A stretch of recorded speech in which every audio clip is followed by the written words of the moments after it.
କାଳିଆ ତୁ କେଡ଼େ ମନୁଆଟାରେ, ଏତେ ବର୍ଷ ହେଲାଣି ତତେ ମୁଁ କହୁଛି ମୋତେ ନେଇଯା ନେଇଯା ନେଇଯା, ମୁଁ ତତେ ଟିକେ ଦେଖିବି। ରଥରେ ବସିଛୁ, ତତେ ଦେଖିବିନି? ଏଇ ବର୍ଷ ମୁଁ ତତେ କିଛି କହିଲିନି, ତୋର ମନ ହେଲା ତୁ ମୋତେ ଡାକି ନେଇଗଲୁ।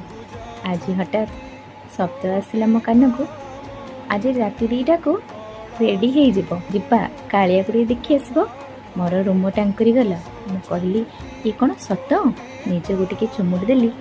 ଆଉ ହଁ, ଏଇଟା ସତ ଥିଲା, ତଥାପି ବିଶ୍ୱାସ ହଉନଥିଲା। କାହିଁକି ନା ତୁ ବା ମନୁଆଟା, କାଳେ ତୋର ମନ ବଦଳିଯିବ। ତୁ ବଡ଼ ମନୁଆଟା, ତୋ ମନ ହେଲେ ତୁ ଡାକିକିରି ନେବୁ, ନହେଲେ ତୁ କାହା କଥା ଶୁଣିବୁନୁ। ତୋ ଲୀଳା ତୁ ହିଁ ଜାଣିଛୁ, ଧନ୍ୟ ତୋ ଲୀଳା।